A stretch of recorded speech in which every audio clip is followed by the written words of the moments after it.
పరిశుద్ధ గ్రంథంలో మనం చూస్తున్నాము, ఈ లోకాన్ని దేవుడు చూచినప్పుడు ఈ లోకమంతా పాపముతో శాపముతో నిండి ఉన్నప్పుడు దేవుడు ఆయనను వెదుకువారు కలరేమో అని ఆయన ఆకాశం నుండి తొంగి చూస్తున్నాడని బైబిల్ సెలవిస్తుంది. కీర్తన గ్రంథముల నుండి మనము చూద్దాము. 14వ అధ్యాయము 2వ వచనంలో, వివేకము కలిగి దేవుణ్ణి వెదుకువారు కలరేమో అని యెహోవా ఆకాశం నుండి చూచి నరులను పరిశీలించెను. వారందరూ దారి తొలగి బొత్తిగా చెడి ఉన్నారు, మేలు చేయవారు లేరు, ఒక్కరైనను లేడు అని లేఖనము స్పష్టంగా సెలవిస్తుంది. ఆయన ఆకాశం నుండి తొంగి చూస్తున్నాడంట. వివేకము కలిగి నన్ను వెదుకువారు కలరా, ఈ భూమి మీద ఒకరైనా ఉన్నారా అని ఆయన చూచినప్పుడు ఆ సమయంలో అందరూ కూడా త్రోవ తప్పిపోయి వారి మార్గములను చెడుపుకొని వారి అజ్ఞాన స్థితిలో దేవునికి భయభక్తులు లేక వారి జీవితాలు విచ్ఛిన్నమైపోయి పాడు చేసుకుని వారి యొక్క మార్గములను వారు చెడుపుకొనిరి. దేవుడు ఆకాశం నుండి తొంగి చూస్తున్నాడు. ఎవరైనా నా యందు భయభక్తులు కలిగి నా యందు నిరీక్షణ కలిగి ఉన్నారని చూస్తే అందరూ త్రోతొలగిపోయి ఉన్నారు. అంత సమయంలో దేవునికి ఒక్క వ్యక్తి కనపడ్డాడండి. హల్లెలూయా. ఆ ఒక్క వ్యక్తిని దేవుడు దృష్టించినప్పుడు ఆ వ్యక్తి దేవుని దృష్టికి నీతిమంతుడుగాను, యథార్థవంతుడుగాను, పరిశుద్ధుడుగాను, దేవుని కృప నొందిన వానిగా కనపడ్డాడంట. ఓ, దేవుని కృప అతని మీదకి వచ్చేస్తుంది. హల్లెలూయా. ఇగో భూమి అంతా పాపముతో, శాపముతో, అక్రమముతో, దేవుని అవిధేయతో నిండి ఉన్నటువంటి ఆ సమయంలో దేవుడు చూచినప్పుడు ఒక్క వ్యక్తి దేవుని కనుదృష్టిలో కనబడి ఉన్నాడు. అతని పేరు నోవాహు. బైబిల్ సెలవిస్తుంది, దేవుడు చూచినప్పుడు నోవాహు దేవుని కృపను పొందినవాడు ఆయనని బైబిల్ సెలవిస్తుంది. ఆది కాండములో మనం చూస్తున్నాము 6వ అధ్యాయము 8వ వచనం చూస్తే, అయితే నోవాహు యెహోవా దృష్టి యందు కృప పొందినవాడాయను. దేవుడు నరులను పరిశీలించినప్పుడు, దేవుడు నరులను చూచినప్పుడు, ఆకాశం నుండి తొంగి చూసినప్పుడు వివేకము కలిగి నా సన్నిధిని వెదుకువారు కలరేమో అని ఆయన ఎదురు చూచినప్పుడు దేవునికి ఎవ్వరునూ కనబడలేదంట. మనం చూస్తున్నాం 6వ అధ్యాయము 11, 12 వచనం చూస్తే, భూమిని దేవుని సన్నిధిని చెడిపోయి ఉండెను, భూలోకము బలత్కారముతో నిండి ఉండెను. దేవుడు భూలోకమును చూచినప్పుడు అది చెడిపోయి ఉండెను, భూమి మీద సమస్త శరీరులు తమ మార్గమును చెరిపి వేసుకొని ఉండేది. చూడండి నా ప్రియ సహోదరి సహోదరులారా, నరులు వారు ఈ లోకాన్ని బలత్కారముతో నింపివేశారు. స్వతంత్రతను పోగొట్టుకున్న వారు పాపానికి బానిసలయ్యి, వారు లోకములో త్రాగుడుకు వ్యభిచారం బానిసలైపోయి వారి జీవితాన్ని పాడు చేసుకున్నారంట. అలాంటి పరిస్థితుల మధ్యలో నోవాహు కృప పొందిన వాడాయనంట. హల్లెలూయా. ఈరోజు దేవుడు ఆకాశంలో తొంగి చూస్తున్నప్పుడు బైబిల్ సెలవిస్తుంది, మత్తయి సువార్త 24వ అధ్యాయం 37వ వచనంలో కూడా ఆయన రాకడ దినములు నోవాహు దినములు ఉన్నట్లుగానే ఉంటాయంట. జనాలు తింటున్నారు, తాగుతున్నారు, పెళ్లికి ఇస్తున్నారు, పెళ్లి చేసుకుంటున్నారు. అందరూ కూడా ఈ లోక సంబంధమైన పోరాటంలో బిజీ అయిపోయారు. ఈ లోకములో ఉన్న జీవన పోరాటంలో వారు చిక్కుకొని ఉన్నారు. అయితే నా ప్రియ సహోదరి సహోదర, దేవుడు రావడము అతి సమీపం. యేసుక్రీస్తు ప్రభు 2వ రాకడ సమీపించినప్పుడు, ఇదిగో నేను వచ్చేటప్పుడు దినములు ఎలా ఉంటాయి అంటే, నోవాహు దినములు ఎలా ఉన్నాయో, నేను ఆకాశం నుండి తొంగి చూసినప్పుడు నరులు ఈ భూమినే బలత్కారముతో నింపి ఉన్నారు, వారి మార్గములను చెడిపి వేసుకుని ఉన్నారు అని దేవుడు చెబుతా ఉన్నాడు. అయితే దేవుడు ఆయన మరలా రానికి, యేసుక్రీస్తు 2వ రాకడలో రానికి సిద్ధమవుతున్నాడు.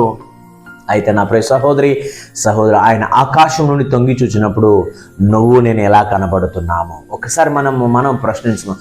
లోకంతో సంబంధం లేదు. ఈరోజు నీ జీవితము నా జీవితము ఎలా ఉందో ప్రశ్నించుకున్నాము చాలు. ఎందుకంటే దేవుని కృప పొందిన వాడాయంట నోవాహు.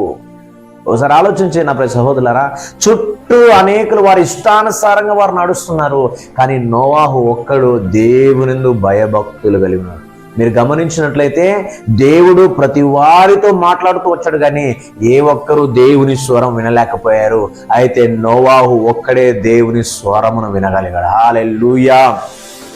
దేవుని స్వరమును విని దేవుని మాట ప్రకారం తన ఇంటి కొరకు ఓడను సిద్ధపరిచాడు, తన ఇంటి వారి కొరకు ఓడను సిద్ధపరిచాడు, తన కుటుంబాన్ని రక్షించుకున్నాడు. ఈరోజు ఈ మాటలు నీ జీవితంలో నా జీవితంలో ఆయన ప్రతి వారితో మాట్లాడుతున్నాడు. అయితే ఆయన స్వరమును ఎవరు వింటారో వారి జీవితాలు ధన్యము. వారు వారి కుటుంబం కొరకు రక్షణను సిద్ధపరచుకుంటారు. వారి కుటుంబాన్ని పరలోక రాజ్యమును చేర్చుకున్నట్టుకు వారు సిద్ధమై ఉంటారని ప్రభువు లేఖనం సెలవిస్తుంది. నా ప్రియ సహోదరి సహోదరులారా, ఈరోజు ఈ మాటలు వింటున్న నీ జీవితంలో ఈరోజు నీ కుటుంబానికి నీ ద్వారా రక్షణ అన్నది సిద్ధపరచావా? తల్లిదండ్రులుగా ఉన్న మీరు మీ పిల్లలకు మీరు ఏమి సిద్ధపరుస్తున్నారు?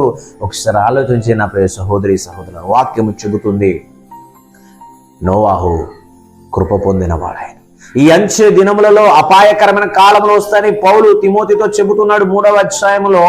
ఇదిగో ఈ లోకము అంచె దినములలో అపాయకరమైన కాలములు వస్తాయి. మరి ఈ అపాయకరమైన కాలములలో దేవుడు తొంగి చూసినప్పుడు భూమి మీదకి నీవు కృప పొందిన వాడవై ఉండాలి, నీవు కృప పొందిన దానవై ఉండాలి. నా ప్రియ సహోదరి సహోదరుల, దేవుని వాక్యం సెలవిస్తుంది ఈ లోకము, ఈ పాపపు లోకములో నీవు ఎలా కనబడాలంటే కృప పొందిన నీతిమంతులమై కనబడాలి. హల్లెలూయా. యేసుక్రీస్తు రక్తము, యేసుక్రీస్తు శరీరము అక్కడ సిలువలో నలకొట్టబడింది. ఎందుకంటే నిన్ను నన్ను నీతిమంతులుగా చూడాలని.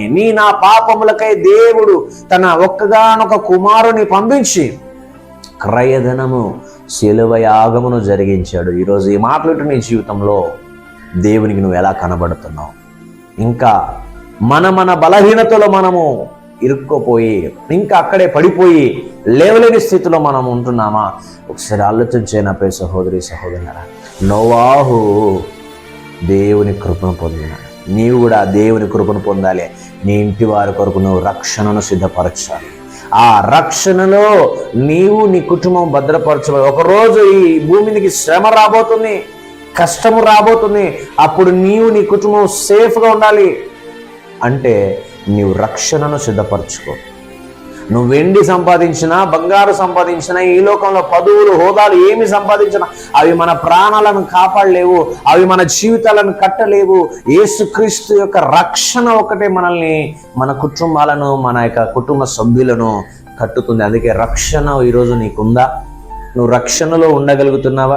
నీకు రక్షణ అనుభవం ఉందా? ఒకసారి ఆలోచించే నా ప్రియ సహోదరి సహోదరులారా, నీవు కూడా భూమి మీద కృప పొందిన వ్యక్తిగా కనబడాలని దేవుడు ఆశపడుతున్నాడు. ఈరోజు ఈ మాటలు వింటున్నట్లయితే దేవుడు నీతోనే మాట్లాడుతున్న ప్రియ సహోదరి సహోదరులారా, ఈ రోజైనా నీవు రక్షణకు పాత్రులుగా, రక్షణకు పాత్రునిగా నువ్వు అవ్వాలని ప్రభు కోరుతున్నాడు. ఎందుకంటే ప్రభు తొంగి చూస్తా ఉన్నాడు, నువ్వు ఎక్కడున్నావు? ప్రభు నిన్ను చూసినప్పుడు నువ్వు ఎక్కడున్నావు? నీ కార్యకలాపాల్లో ఉన్నావా? నీ యొక్క ఇష్టానుసారమైన జీవితంలో ఉన్నావా? లేకపోతే ఈ లోకద పాప భోగేచ్ఛల్లో నువ్వు ఉంటున్నావా? లేకపోతే శరీరాశ, నేత్రాశ, జీవపు డంబములో నువ్వు కనబడుతున్నావా? లేకపోతే దేవుని కనుదృష్టి నీ మీద నిలబడి దేవుని కృప పొందిన వాణిగా నువ్వు కనబడుతున్నావా? ఒక్కసారి నిన్ను నీవు ప్రశ్నించుకుని ఆలోచించాలి నా ప్రియ సహోదరి సహోదరు. ఎందుకంటే సమయం లేదు, ఆయన నేను త్వరగా వస్తున్నాను అంటున్నాడు. వాని క్రియల చొప్పున జీతం నా యొద్ద ఉంది అంటున్నాడు. ఈరోజు నీ క్రియలు ఎలా ఉంది? నీ జీవితం ఎలా ఉంది? నీ పరిస్థితి ఎలా ఉంది? దేవుడు ఉన్నాడు నిన్ను విడిపిస్తూ. ఆయన వైపు నువ్వు తిరిగితే ఆయన నీ వైపు తిరిగే దేవుడు అన్నాడు. ఆమేన్. ఆ పాప ఊబిలో నుండి దేవునికి నోవాహు కృప పొందిన వాడే ఒక ముత్యములా కనబడినాడు. నీళ్ళల్లో చుట్టూ కూడా నీళ్ళున్నప్పుడు ఆ తామర పుష్పం నీళ్ళలో ఎలా కనబడుతుందో దేవునికి నోవాహు అలా కనబడాడు. ఈరోజు నీ ఊర్లో, నీ ఇంటిలో, నీ యొక్క ఉన్నటువంటి ప్రాంతాల్లో నువ్వు దేవునికి ఎలా కనబడుతున్నావు? ఒకసారి ఆలోచన. నువ్వు దేవునికి కృప పొందిన వానిగా కనపడ్డావా? నీ ద్వారా దేవుని కార్యము ప్రారంభించబడతాయి, నీ ద్వారా దేవుని కార్యాలు ప్రారంభించబడతాయి. దేవుని కార్యాలు నీ జీవితంలో జరగడము, నీ ద్వారా జరగడము, నీ ఊర్లో, నీ గ్రామంలో, నీ ఇంటిలో జరగడం ప్రారంభించబడతాయి. నీవు కృప పొందిన వారై ఉండాలి. ఆమేన్. ఈరోజు దేవుడి మాటలతో మీతో మాట్లాడుతాను. మీరు కృప పొందిన వారుగా దేవుని కనబడాలని ప్రభు ఇష్టపడుతున్నాను. ఈరోజు మాటలు వింటున్న నీ జీవితంలో నువ్వు కూడా దేవునికి ఎలా కనబడాలంటే కృప పొందిన వారమై కనబడాలి. ఆమేన్. కృప పొందాలంటే దేవుని వాక్కును వినాలి, దేవునితో భయభక్తులు కలిగి ఉండాలి, దేవునితో నడవాలి. దేవునితో నడిచను నోవాహు అని రాయబడింది. నోవాహు తన కుటుంబాన్ని కట్టుకునికి, తన ఇంటిని కట్టుకునికి, ఓడను కట్టడానికి దేవుని మాట విని, దేవుని స్వరం విని దేవునితో నడిచనని రాయబడింది. దేవునితో నడిచిన ఈ యొక్క నోవాహు జీవితంలో మనం చూస్తున్నాము. నా ప్రియ సహోదరి సహోదరులారా, దేవుని కార్యాలు, దేవుని మహోన్నతమైన కార్యాలు జరగడం మనం ప్రారంభించాం. కాబట్టి ఈరోజు నీ ద్వారా నీ ఇంటికి రక్షణ, ఆనందం, సంతోషం రావాలని ప్రభాషపడుతున్నాను. దీనికోసం ప్రార్థన చేద్దామా? దేవుని ఒక్క నిమిషం ప్రార్థనలో ఏకీభించి ఆ దేవుని అడుగుదాం. అయ్యా, నేను కూడా నీ యందు కృప పొందిన వాడిని కనపడాను. నోవాహు వలే నేను కూడా కృప పొందిన వాడనే, కృప పొందిన దాననే నీ రాజ్యంలో చేరునట్లుగా రక్షణని ప్రభాని దేవుని ఒక్క నిమిషం అడుగుతారా? తండ్రి దేవా, యేసయ్యా, నీ పిల్లలు ఎంతమంది అయితే నేను నీ కృప కొరకు ఎదురు చూస్తున్నారో అనుదిన కృపతో నీ బిడ్డలు నింపండి యేసయ్యా.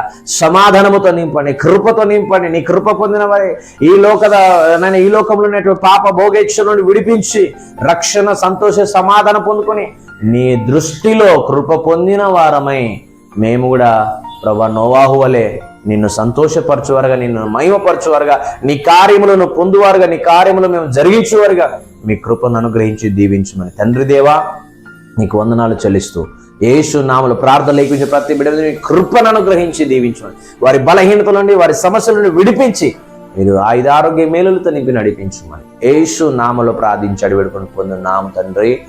ఆమేన్.